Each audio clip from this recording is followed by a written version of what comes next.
Hey everybody, Dr. Ed Gigliotti here. Most of you probably already know who I am.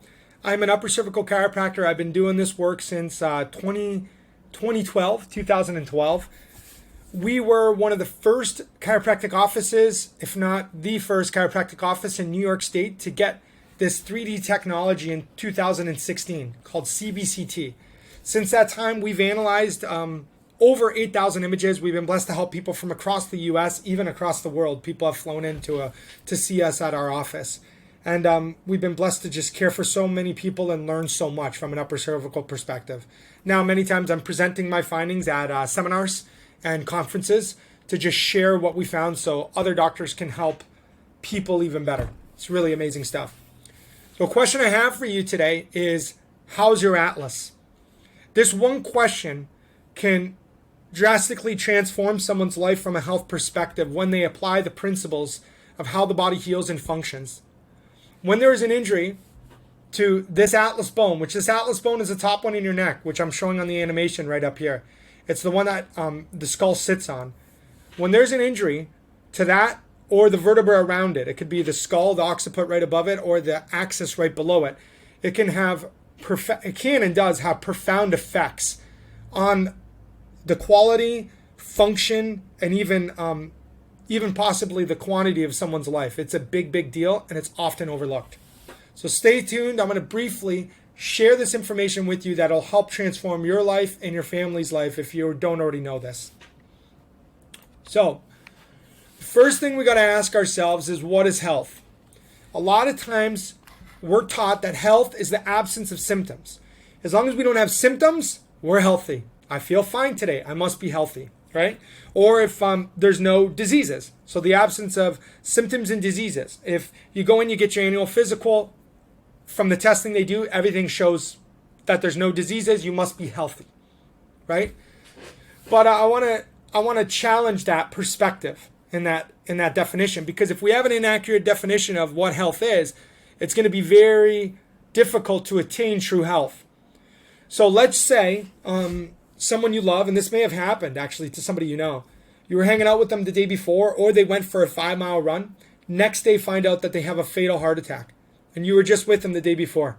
Let's say that morning they went to the medical doctor and everything cleared out. There was no symptoms. They felt great. They go, "Doc, I'm here for my annual physical, but I feel great. There's no diseases," right? But the next day they passed away with a fatal heart attack. Were they healthy? I think we can agree that they probably weren't healthy if they had a fatal heart attack the next day. And let's say they were 55 years old, not like they were advanced in their years, pretty young, right? So if that's the case, then maybe the absence of symptoms and diseases isn't the best definition of what health is. That could be aspects of health at times, but it doesn't mean that's what health is. So let's look at health a little differently. So what health actually is how your body is functioning. So you're having billions upon trillions of chemical reactions and processes occurring in your body right now. So how is your organ function? Right? Every organ, from your heart to your lungs to your intestines to your kidneys, bladder, how is it functioning at this moment? How's your cellular regeneration? How's your blood pressure and flow? Does it adapt well when you sit down to stand up, right? Are you feeling lightheaded? Like how's your cardiovascular system functioning? Your heart and all the associated blood vessels and arteries and veins and everything, right? Hormone regulation. How's your immune function? When there is a bug that comes through, or are you always worried about getting sick? Or are you immunocompromised? And so much more.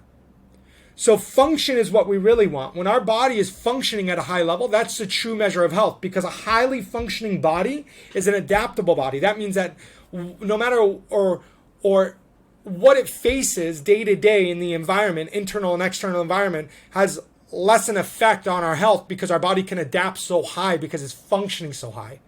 Okay? So function is a true measure of health. So, if that's the case, how have we been taught to address health as a society overall? A lot of times we're taught to address it from a chemical standpoint, chemistry. So from a Western medicine perspective, it'll be taking medications. So it could be medications that your doctors prescribe, or just like Tylenol, Advil, something you could just get at Walmart or anything. But it's like, okay, I'm not feeling good, I need a pill. I'm not feeling good, I need some type of drug or medication, right? Another aspect of looking at chemistry, which can be quite beneficial at times, right?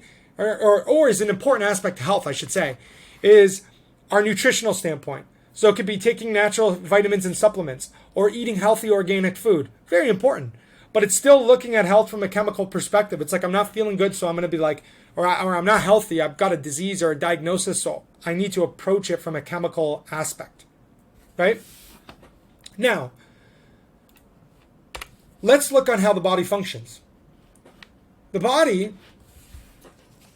has glands and hormones throughout it. So there are countless glands, the exocrine and endocrine glands, okay? Different types of glands. There's a whole bunch of them, from the pituitary, adrenal glands, pancreas, thymus, so on and so forth, right? There's so many of them. And they release countless hormones every second. Every second throughout the human body, because of these glands and hormones, there are trillions upon trillions of chemical reactions throughout the body. Trillions upon trillions. Some scientists estimate that there are more chemical reactions in the average adult human body in 1 second than there are stars in the universe. That is a complex system, right? So, that being said, what controls the glands? The most important organ we have, the central nervous system. That brain and that spinal cord control all function throughout the human body, including our glands, which control our hormones being released, which cascade affect all chemical reactions. You got it? So, when you look at that, just look at the anatomy of the nervous system. You have the brain, which is so important that it's fully protected by the skull.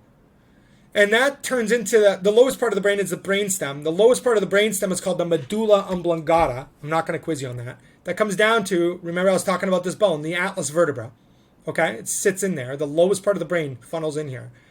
And then the spinal cord travels within the spinal canal and branches off. They're called nerve roots and nerves, right? They branch off and supply every cell, tissue, organ with the information it needs. Every cell, tissue, organ. So when you're looking at health, it would be crazy to ignore the central nervous system, the brain and the spinal cord, because it controls everything, including all hormonal reactions, all chemical reactions, and all organ function. All adaptability is brain and spinal cord regulated. It's amazing, amazing. Okay?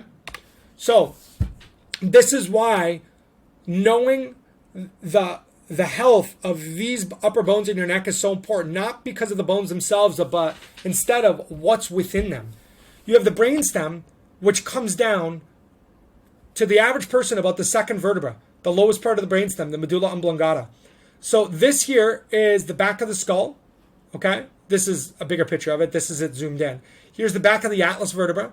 The atlas is the bone that holds up your skull, right? Just like the Greek mythology figure, the atlas holds up the world. Well, your head is the world, right?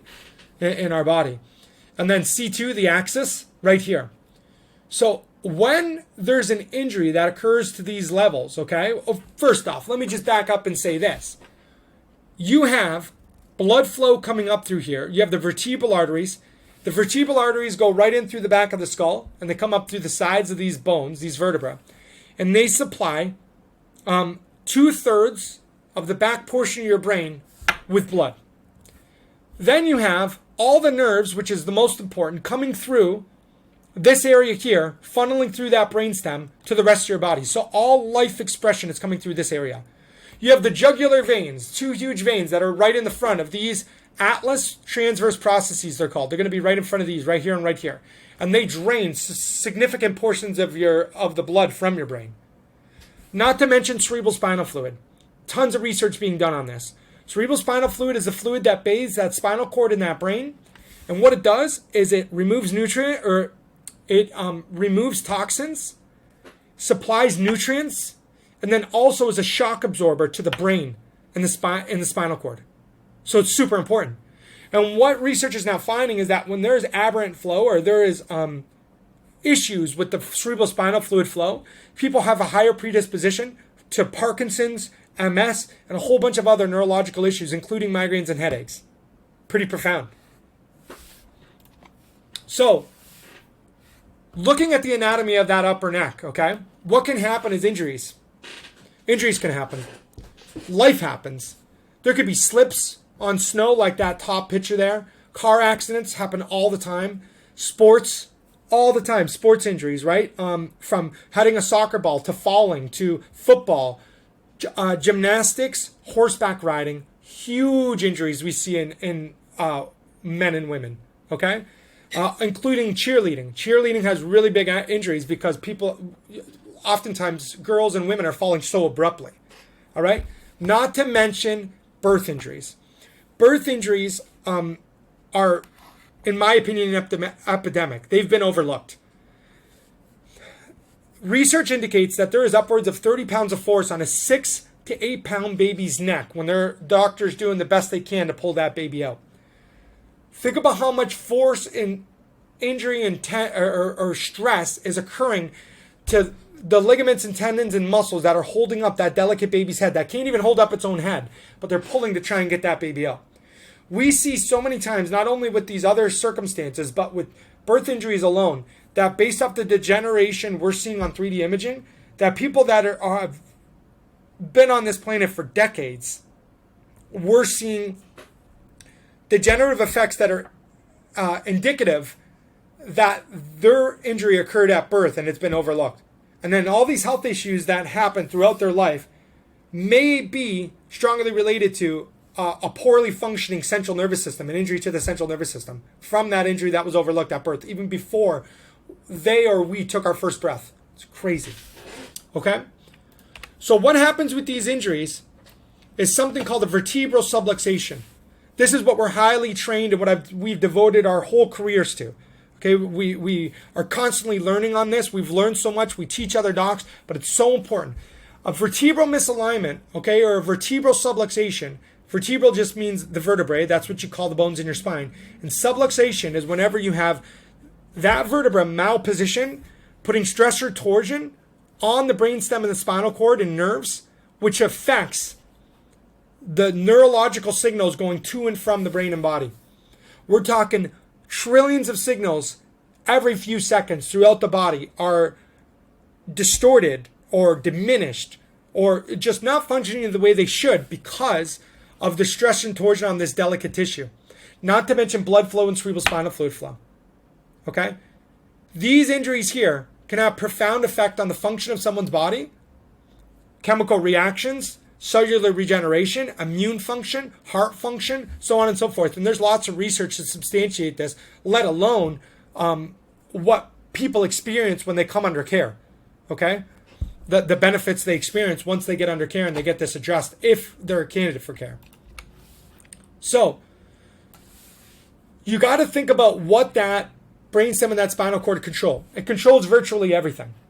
Every cell, tissue, organ throughout the body. That being said, if there are no symptoms, it is equally as important to get this issue addressed in our friends and family. But there are strong predispositions of people who are struggling with migraines, headaches, vertigo, neurological issues, pain throughout their body like fibromyalgia, and upper cervical injuries and upper cervical subluxation. Okay? We've had people, this was part of my story, we've had people come from all across the U.S., literally, struggling with migraines, come here as a last resort and we've been blessed to care for and help find them an upper cervical chiropractor in their area after. Because the cool thing is that it's science. It's like if you can get pressure off of that brainstem and that spinal cord, you could start seeing miracles and miraculous healing occurring because the body is doing what it's supposed to do. Okay? So yes, especially if you know someone's struggling with migraines, headaches, or vertigo, tell them about upper cervical chiropractic. Share this very brief presentation with them because it could probably help transform their life. It is so profound. So our office, like I shared, was one of the first in New York State, if not the first, with a CBCT machine in a chiropractic office, specifically upper cervical chiropractors, because they're the ones who invest in this technology. And we've been doing this work for a long time. We've been blessed to help so many people with cutting edge technology. If you know someone that is struggling or is looking for a better way to approach their health, or just needs a different viewpoint on how to look at health because the way that they're looking at it isn't working, please share this with them. Okay? Headaches and migraines, there's a way out of them. So many times there's a way out of them, and it's from it's from proper healing. Okay? Please share our information with them. If they're in a different city or state, we'll help find them a doc. We'll connect them with amazing upper cervical docs in their area. There's so many docs all over. We love and appreciate you. Thank you for tuning in. We're here if you have any questions. Thank you.